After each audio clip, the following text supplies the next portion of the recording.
ರಾಜ್ಯದಲ್ಲಿ ಮೊದಲ ಬಾರಿಗೆ ನೇಕಾರ ಸಮಾಜದ ಪ್ರೀತಿ ಕಾಮಕರ್ ಮಹಾನಗರ ಪಾಲಿಕೆಯ ಮೇಯರ್ ಸ್ಥಾನಕ್ಕೆ ಆಯ್ಕೆಯಾಗಿದ್ದಾರೆ. ಬೆಳಗಾವಿ ಮಹಾನಗರ ಪಾಲಿಕೆಯ ಕೋರ್ ಕಮಿಟಿ ಸಭೆ ನಡೆಸಿ ಮೇಯರ್, ಉಪಮೇಯರ್ ಸ್ಥಾನಗಳಿಗೆ ಶಾಸಕರಾದ ಅಭಯ್ ಪಾಟೀಲ್ ಹೆಸರು ಪ್ರಕಟಿಸಿದ್ದಾರೆ. ಬೆಳಗಾವಿಯಲ್ಲಿ ಪತ್ರಿಕಾಗೋಷ್ಠಿ ಉದ್ದೇಶಿಸಿ ಮಾತನಾಡಿದಂಥ ಅವರು, ಪಕ್ಷದ ನಿರ್ಣಯದಂತೆ 4ನೇ ಅವಧಿಗೆ ಮಹಾಪೌರ, ಉಪಪೌರಾಯುಕ್ತ ಆಯ್ಕೆ ಮಾಡಿದ್ದೇವೆ. 24ನೇ ಮೇಯರ್ ಆಗಿ ಪ್ರೀತಿ ಕಾಮಕರ್ ಮತ್ತು ಉಪ ಮೇಯರ್ ಆಗಿ ಹನುಮಂತ ಕೊಂಗಾಲಿ ಅವರು ಆಯ್ಕೆಯಾಗಿದ್ದಾರೆ ಅಂತ ಹೇಳಿದರು.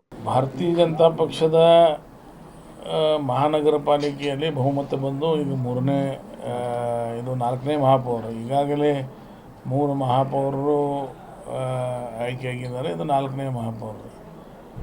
ಬೆಳಗಾವಿಯಲ್ಲಿರುವಂಥ ಪ್ರಮುಖ ಸಮಾಜದ ಪ್ರತಿಯೊಂದು ಸಲ ಪ್ರತಿಯೊಬ್ಬರಿಗೆ ಅವಕಾಶ ಸಿಗಬೇಕು ಅನ್ನುವಂಥದ್ದು ಪಕ್ಷದ ಕಾರ್ಯಕ್ರಮ. ಆ ಪ್ರಕಾರ ಇವತ್ತು ಕೋರ್ ಕಮಿಟಿ ಮೀಟಿಂಗ್ ಮಾಡಿ ಎಲ್ಲ ವಿಚಾರಗಳನ್ನು ಮಾಡಿ ರಾಜ್ಯದಲ್ಲೇ ಮೊದಲನೇ ಸಲ ನನಗೆ ನೇಕಾರ ಸಮಾಜದ ಪ್ರಮುಖರು ಭೇಟಿಯಾಗಿ ಹೇಳಿದ ಪ್ರಕಾರ ಮೊದಲನೇ ಬಾರಿಗೆ ರಾಜ್ಯದಾಗ ನೇಕಾರ ಸಮಾಜದವರಿಗೆ ಮಹಾಪೌರವನ್ನು ಕಲ್ಪಿಸುವಂಥ ಕೆಲಸ ಭಾರತೀಯ ಜನತಾ ಪಕ್ಷ ಮಾಡಿದೆ ಅಂತೇಳಿ ಸಮಾಜ ಪ್ರಮುಖರು ಹೇಳಿದ್ದರಿಂದ ಅದು ಒಂದು ಭಾಗ.